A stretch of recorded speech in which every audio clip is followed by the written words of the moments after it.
Hello and namaskar दोस्तों. I welcome you at Crack Grade B. We all know that UPSC EPOFA exam has been postponed. पर इसका मतलब ये नहीं है दोस्तों कि आप पढ़ाई छोड़ देंगे. हाँ ठीक है, कुछ पोर्शन है जिसको आपको अभी कवर नहीं करना चाहिए जस्ट लाइक करंट. बट कुछ सब्जेक्ट ऐसे हैं just like history, Indian polity, ये ऐसे सब्जेक्ट हैं, ये सारे सब्जेक्ट यूनिवर्सल हैं और ये दूसरे एग्जाम्स में भी आते हैं.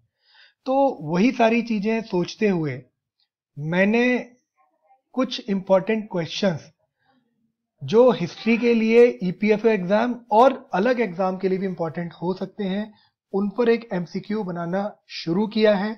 और उसमें कुछ अनटच टॉपिक और वेरी इंपॉर्टेंट टॉपिक्स को कवर करना है. जैसे कि आपने पिछले साल का पेपर एनालाइज किया होगा, उसमें कई सारे क्वेश्चन थे जो role of women's in Indian freedom struggle से आए थे. तो इस वीडियो में मैं role of women in freedom struggle से रिलेटेड क्वेश्चंस को डिस्कस करूंगा और जो महिलाओं का योगदान है इंडियन फ्रीडम स्ट्रगल में, उन सारे की सारी चीजों को थ्रू एमसीक्यूज कवर करूंगा. एक चीज मैं और आपको यहां क्लियर कर देता हूं, इस सारे के सारे जो क्वेश्चंस मैं ले रहा हूं, ये सारे के सारे क्वेश्चंस मैंने स्टैंडर्ड बुक से लिए हैं, just like Rajiv Ahir, BL Grover, और कुछ मैंने नेट की भी सहायता ली है. बिफोर मूविंग अहेड मैं आपको एक इंफॉर्मेशन और दे देता हूं कि पिछले साल या 2017 का जो यूपीएससी ईपीएफओ का एग्जाम था, उसमें कई सारे क्वेश्चंस राजीव अहीर स्पेक्ट्रम की बुक से लिए गए थे. और अगर आप चाहते हैं तो राजीव अहीर का 2017 का जो एडिशन है, उसमें एक नया टॉपिक उन्होंने ऐड किया था, 2017 के एडिशन में था, वो था वुमेन्स ऑर्गेनाइजेशन इन इंडिया. आप उसको जाके एक बार चेक कीजिए, देखिए, और आपको वहां से कई सारी इंफॉर्मेशन मिलेंगी जो 2017 में उन्होंने पूछी थी यूपीएससी ने. मेरे कहने का मतलब यहां पर यह है कि उस छोटे से टॉपिक में से उन्होंने 2 या 3 क्वेश्चन, एक पेज से उन्होंने 3 क्वेश्चन उस एग्जाम के अंदर दिए थे. तो how much important is this book. और अगर आप किसी भी सोर्स से कहीं से भी पढ़ रहे हैं, तब भी role of women in Indian freedom struggle is very important. तो आगे बढ़ते हैं. Before moving ahead, I would like to inform you that we have started a video lecture for industrial relations, social security and labor laws at the rupees 799 only. And if you want to purchase our study material, if you want to purchase industrial relations, labor law, social security along with general accounting principle and Indian economy, it will cost you 1699. And if you want to purchase industrial relation and general accounting principle, it will cost you 1499. And if you want to purchase industrial relation, labor laws and social security only, it will cost you 1299. So if you want to purchase our material, आप हमारी website www.crackgradeb.com को जाके visit कीजिए. Material जो है वो hard copy की form में है. आप जैसे इस मटेरियल को खरीदते हैं, इसकी हार्ड कॉपी आपके रजिस्टर्ड एड्रेस पर भेज दी जाएगी. और अगर आप वीडियो लेक्चर का और स्टडी मटेरियल का सैंपल चेक करना चाहते हैं, तो वो इस वीडियो के नीचे दिया गया है, आप वहां से जाके इसको चेक कर सकते हैं. आप हमें यूट्यूब, टेलीग्राम और फेसबुक पर भी फॉलो कर सकते हैं. तो what is our first question for today. In 1925 the national council of women in India, a national branch of the International Councils of Women, was formed by which one of the following? Your options are Mehribai Tata, Maharani Sucharu, Margaret Cousins and Kamala Devi Chattopadhyay. देखिए, इसी तरह के questions UPSC पूछता है, तो उसी के basis पर मैंने इस टॉपिक को लगाना शुरू किया ताकि स्टूडेंट्स का ज्यादा से ज्यादा भला हो सके, उनको सोर्स मिल सके कि रोल्स ऑफ वुमेन जो एक इंडियन फ्रीडम स्ट्रगल में टॉपिक है, उसमें से किस तरह के क्वेश्चंस यूपीएससी आपसे पूछ सकता है. तो इसका आंसर देखते हैं दोस्तों हम. इसका आंसर होगा ए, यानी कि मेहरीबाई टाटा. अब इसका एक्सप्लेनेशन देखते हैं. देखिए, Mehribai Tata was a social worker और ये मिस्टर एच जे भाभा की बेटी थी. और उनकी जो शादी हुई थी, उनकी शादी हुई थी सर दोराबजी टाटा. ये आपके सबसे बड़े बेटे थे सर जेम्स जी दुसरेवान जी के, और ये एल्डर ब्रदर थे JRD टाटा के। अब इनकी कहानी क्या है कि इन 1904 60 ईयर आफ्टर हर मैरिज ये यूरोप गई। यूरोप पर उन्होंने वहां के महिलाओं का चाल चलन देखा और वहां के क्लब में गई। तो उस बेसिस पर in 1905 she organized an exhibition of women's craft as a part of the industrial exhibition in Bombay, and she also exhorted her compatriots to show an active interest in social problem। यानी कि जैसे ही ये बाहर गए Europe में, इनका झुकाव social problems की तरफ ज्यादा हुआ। इन्होंने स्लम और पुअर वुमेन से बात की rather than setup up homes and orphanage. Actually क्या होता था उस समय, बड़े बड़े लोग होते थे, वो सेटअप होम्स और ऑर्फनेजेस को बनाते थे। उस चीज को छोड़ के उन्होंने डायरेक्टली स्लम्स और पुअर वुमेन से बात करना शुरू किया। इसके बाद इन 1917 उनका एक डेलीगेशन वाइसराय से मिला for the condition of indentured labours in colony. ये इनका झुकाव शुरू से ही सोशल प्रॉब्लम्स की तरफ था। उसके बाद under the aegis of National Council of Indian Women was formed in 1929। ये क्या हुआ, ये इंस्पायर्ड हुई थी किससे, इंटरनेशनल काउंसिल ऑफ वुमेन से।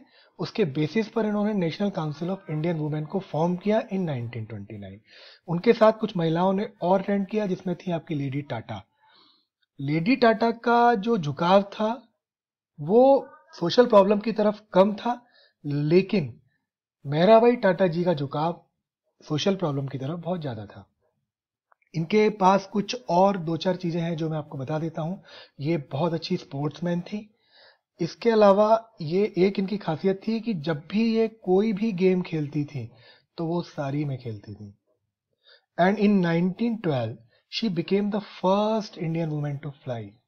इस तरह के क्वेश्चन यूपीएससी नहीं पूछता है, but it is a characteristic कि मेहरबाई टाटा जो थी वो सबसे पहले उड़ने वाली, फ्लाई करने वाली महिला थी भारत से।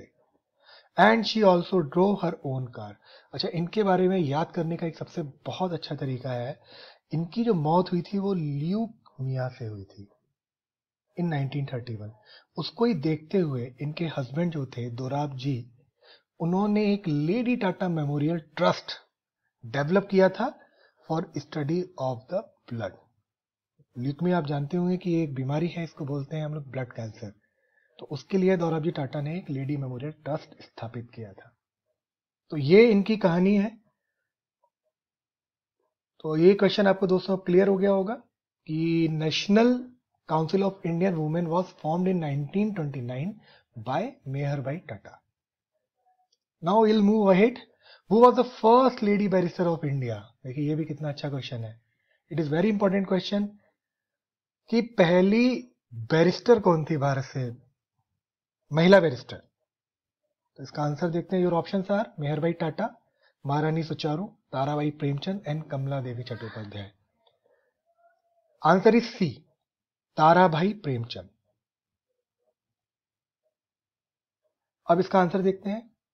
She was the member of executive committee of NCWI। जो मेहरबाई तारा ने NCWI यानी कि national council of women India को फॉर्म किया था, उसकी एक एग्जीक्यूटिव कमेटी की मेंबर थी and India first lady barrister Tarabai Premchand. ये she was the wife of a wealthy banker Shafi Tyabji, a member of one of Mumbai's leading Muslim families, and she put that NCWI was not joined by the most of the women because it was very expensive to join it and it was conservative and politically connected to wealthy women in British। देखिए actually क्या था, इन सारी महिलाओं के बारे में बात मैं जो कर रहा हूँ ये बहुत अच्छे परिवार से थी। टाटा, कोई बैरिस्टर, कोई बैंकर है। तो उस टाइम ये जो NCWI बना था उसमें इन्हीं सारी महिलाओं का वर्चस्व था। अब दूसरी चीज, ये जो संस्था बनी थी, ऑर्गेनाइजेशन बनी थी, इसके लिंक थे यूरोप से। अब कोई भी गरीब महिला यूरोप बार बार नहीं जा सकती है, तो इसमें पैसे का, वेल्थ का बहुत बड़ा रोल था, क्योंकि ये एक high status, high class club था एक तरह से। और एक जगह कहीं किसी भी बुक में ये भी दिया हुआ है कि NCWI जो थी वो पॉलिटिकली इनएक्टिव थे बहुत for the freedom struggle. But ये दे आर सोशली इंपॉर्टेंट। अब उन्होंने तो पॉइंट आउट कर दिया था इन्होंने, ताराबाई प्रेमचंद जी ने, बट इसमें कई सारी महिलाएं थी, जैसे मैंने भी आपको बताया मेहरी बाई टाटा जी ने। इनका जो झुकाव था वो सोशल प्रॉब्लम्स की तरफ बहुत ज्यादा था, तो इनका कंट्रीब्यूशन कहीं ना कहीं इंडियन फ्रीडम स्ट्रगल में जुड़ा हुआ है। तो who was the first lady barrister of India? Tarabai Premchand. Okay, now will move ahead. Which one of the following organization was founded by the Margaret Cousins in 1927? देखिए स्टैंडर्ड बुक के questions हैं, आप जाके ढूंढ सकते हैं इसको, स्पेक्ट्रम में आपको मिल जाएंगे। और यूपीएससी भी ऐसे ही क्वेश्चन देखता है, वो कहीं कुछ ही क्वेश्चन होते हैं जो उसको आसमान से गिरते हैं, नहीं जनरली उसके क्वेश्चंस आपको मिल जाते हैं बुक से। तो which one of the following organization was founded by the Margaret Cousins in 1927? Options are Bharat Mahila Parishad, theosophical society, all India women's conference and Arya Mahila Samaj. अब इसका आंसर देखते हैं दोस्तों, इसका आंसर है ऑल इंडिया वुमेन्स कॉन्फ्रेंस। अब इसका एक्सप्लेनेशन देखते हैं। इसका एक्सप्लेनेशन है, देखिए, the All India women's conference founded by the Margaret Cousins, ठीक है, इन 1927। डेट याद करने की जरूरत नहीं है, बस वुमेन्स का कंट्रीब्यूशन आप याद रखिए, इतना डिटेल में नहीं जाएगा। ये इसके बारे में क्या था, ये फर्स्ट वुमेन ऑर्गेनाइजेशन थी इगैलिटेरियन, जो समाज को एक समान रूप से देखने की अप्रोच से काम करती थी। इसकी फर्स्ट कॉन्फ्रेंस हुई थी फर्गुसन कॉलेज पुणे में। इसके इंपॉर्टेंट फाउंडिंग मेंबर्स थे महारानी Chinnamma by Gaekwad, Rani Sahiba of Sangli, Sarojini Naidu, Kamala Devi Chattopadhyay and the lady Dorab Tata. इनके जो प्रिंसिपल्स थे, ये किस प्रिंसिपल्स पे काम करते थे? इनके प्रिंसिपल थे social justice, integrity, equal rights and opportunities. और ये मान के चलते थे कि every human being is essential of life and not determined by the accident of the birth or sex by plan social distribution. इसका मतलब ये हुआ कि AIWC work towards various legislative reforms before and after. अब इनकी एक चीज देखिए यहाँ पे आप, इन्होंने इंडियन इंडिपेंडेंस में शारदा एक्ट में हेल्प किया, Hindu women rights to property act में, factory act, Hindu marriage act, divorce act, special marriage act, Hindu minority guardianship act, Hindu adoption and maintenance act. ये जो ऑर्गेनाइजेशन थी, इस ऑर्गेनाइजेशन ने इन सारे एक्ट्स को पास कराने में हेल्प की। Suppression of immoral traffic and women act, maternity benefit act, dowry provision act 1961 and equal remuneration act. तो ये जो AIWC थी, ये इन सारे के सारे एक्ट को पास कराने में इसका कंट्रीब्यूशन था। इसको हम कहेंगे कि लेजिस्लेटिव रिफॉर्म्स में इस संस्था का, इस कॉन्फ्रेंस का बहुत बड़ा योगदान था। अब आगे बढ़ते हैं दोस्तों। What is our fourth question for today? Who was the first woman to become president of the United Nations General Assembly? देखिए बहुत जनरल टाइप का क्वेश्चन था, आई थिंक मुझे आप इसका आंसर लगा लोगे। देखिए इसका आंसर होगा बी, यानी कि विजय लक्ष्मी पंडित। ये थी आपकी नेहरू जी की बहन। तो ये सबसे पहली महिला थी जो president of United nation general assembly की चुनी गई थी फ्रॉम इंडिया। अब इनके बारे में पढ़ते हैं। Jawaharlal Nehru sister Vijay Lakshmi Pandit entered into the non-cooperation movement and she was imprisoned thrice in connection with the civil disobedience movement. तो इनका जो योगदान था सिविल डिसओबियंस मूवमेंट और NCO यानी कि नॉन कॉपरेशन मूवमेंट में, वो बहुत ज्यादा था। इन सारे के 1932, 1941 और 1942 में ये इन सारे के सारे जो मूवमेंट हुए थे उसमें जेल गई थी। Then she was elected to the provincial legislature of the United Province and was designated Minister of Local Self-Government and Public Health. उसके बाद she played an important role as India's representative in San Francisco during the first meeting of the United Nations where challenged the might of the British. देखिए तो विदेश में जाके British के dominance को challenge कर रही थी, तो इनका कंट्रीब्यूशन बहुत ज्यादा है। She was the first woman to become the president of the United Nations, जो क्वेश्चन में था। ओके, ये सारे के सारे कंट्रीब्यूशंस हैं, आप इनको याद रखना। अब देखते हैं दोस्तों अपना अगला question. During the revolution of 1857 Rani Tasebai belongs to which place in India? Your options are Lucknow, Jalaun, Jabalpur and Ramgarh. Answer देखिए दोस्तों इसका क्या होता है। रानी तासेबाई आपने कहीं पढ़ा हो, सुना हो, तो इसका आंसर होगा दोस्तों बी, यानी कि ये जो महिला थी इनका जो गढ़ था ड्यूरिंग 1857 वो था जालौन। अब इनके बारे में थोड़ा सा देख लेते हैं। रानी तासेबाई also followed the example of her sister in central India and castigated her elegance into the British authorities during the outbreak of the 1857. However, she did not have the same courage as the Rani of Jhansi and the Rani of Ramgarh. उनके बराबर का courage नहीं था. But she was the daughter of Gopal Rao, a direct descendant of the Gangadhar Govind, a former government of Jalan. And in 1842, the state had lapsed to the British government, and Rani Tasebai, a claimant to the state, was sanctioned a pension of 12,000 per annum. इनका contribution रानी झांसी और रानी रामगढ़ के बराबर नहीं था, but इन्होंने claim किया था किसको? 12,000 रुपीज पर एनम की पेंशन को अगेंस्ट द ब्रिटिश गवर्नमेंट। तो उसकी वजह से इन्होंने जो संघर्ष किया, जो संग्राम किया, वो 1857 के कंट्रीब्यूशन में कहीं ना कहीं आता है। बट हमारा जो क्वेश्चन था वो ये था कि रानी तासेबाई बिलोंग कहाँ से करती थी। तो यस, क्वेश्चन से आपको क्लियर हो गया, वो जालौन डिस्ट्रिक्ट से बिलोंग करती थी और उनके पिताजी जो गोपाल राव थे वो वहां के गोपाल राव और direct descendant of Gangadhar Rao Govind, a former government of Jalaun. तो जालौन से वो रिप्रेजेंट करती थी। तो ये हमारा क्वेश्चन था, ठीक है। During the revolution of 1857 Rani Tasebai belongs to which place in India? It is Jalaun. तो ये मेरी तरफ से 5 क्वेश्चन थे दोस्तों। ये सारे के सारे जो एग्जाम हैं इसके कोर्सेज को हम अपने यहाँ वेरी रिलायबल रिसोर्सेज से यूज करते हैं। ये हमारे कुछ स्टार परफॉर्मर्स हैं और ये सारे के सारे कोर्सेज हम अपने डिजाइन करते हैं। तो friends, thank you and happy learning.